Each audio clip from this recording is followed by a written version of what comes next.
مساء الخير عليكم جميعا. حلقة النهاردة عن ابلكيشن مزادات. ده بيكون شكل الابلكيشن، وهحط لينك في تحت الفيديو. اللينك ده عبارة عن كود دعوة. لما بتدخل على الابلكيشن من خلال اللينك بتاعي، فانت بتاخد بونص تبدأ بيه. وبرضه انت ممكن تعمل كده مع اكتر من حد من اصحابك علشان تاخد بونص. بيبقى فيه رانك، بيبقى فيه تقييم ليك، اللي هو كم من الناس انت مثلا بتجيبهم على الابلكيشن. اول حاجه انت بتعمل اكونت على الابلكيشن. انا هجيبها من على جوجل لسبب، علشان انا من على البرنامج عامل اكونت. هوريكم بس الخطوات. اول حاجه بتعملها ان انت بتدخل رقم التليفون وكود الدعوه، برضو هسيبه تحت الفيديو. بتدوس على تلقيت كود الدعوه. والخطوه التاليه، فلما بتحط رقمك بيبدأ انه يبعت لك كود في رسالة، فانت بتحطه هنا علشان بس تعمل اكتيفيت للاكونت برقم الموبايل. تمام. بعد كده تدخل الرمز السري هنا، الكود اللي هيجيلك وصورتك، وبتعمل اكونت. طب نروح للابليكيشن.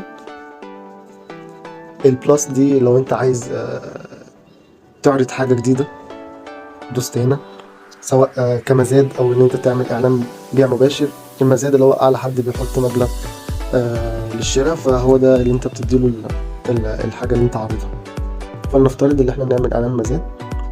بتختار هنا اذا كان جديد او قديم او معيوب ممتاز. فلنفرض ان هو مثلا هنقول ممتاز. الكمية انا هعمل هنا 5، لان انا هعرض عصافير فعلا مش هزار. اي حاجة، عشان حتى لو يعني لو عملة قديمة، اي حاجة، مكتب مثلا، اي حاجة تيجي في دماغك. اسم الاعلان مثلا هكتب هنا 5 عصافير. محدش يضحك بقى. استرالي مثلا، عشاق الطيور. أقل سعر هنا هكتب مثلا 1000 جنيه. سعر الشراء ممكن نكتب 1500 جنيه.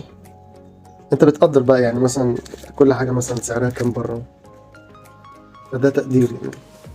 وقت الانتهاء مش هحط دلوقتي. إعادة النشر 3 مرات، استمر. العلامة التجارية ممكن اكتب هنا استرالي، يعني اي حاجة حتى ممكن تقفلها. بس انت لازم عشان تعمل الخطوة دي لازم تعمل اخرى استرالي. الفئة ممكن نعمل اقفاص. الفصيلة طيور. انا مش هحط خيارات تانية. ماشي، انا حطيت الوصف. هجيب صورة، نفتح الصور ونختار صورة من دول. علامة الصح، استمرار. هنا بقى شوية حاجات. انت لو عايز تعمل اعلان ترويجي، استفيد بالخدمة، تسليم مجانا، القاهرة. اختار المعادي.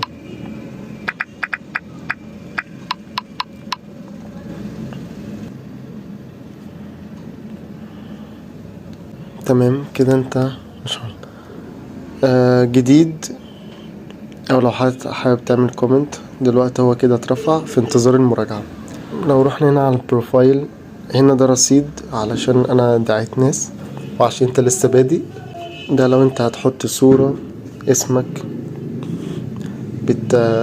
بتاكتف الجيميل او ايا كان، رقم الهاتف، او عايز تعدل الاسم برضو. ادارة المبيعات، دي حاجات انا برضو عارضها بس. وهنا بقى كل المجالات اللي انت محتاجها. ممكن تبدأ بالخطوات دي، وبالتوفيق ان شاء الله. اي حاجة عندك عايز تبيعها، الموضوع بقى سهل، خصوصا المزادات دي برضو كويسة جدا. وبالتوفيق لكل واحد. اتمنى ان انا اكون في التوكو يعني. ولو في اي استفسار ممكن تبعتولي في الكومنت، وانا هجمع كل الاستفسارات دي وهجمعها في فيديو. لو عجبك الفيديو دوس لايك وكومنت وشير. شكرا لكم.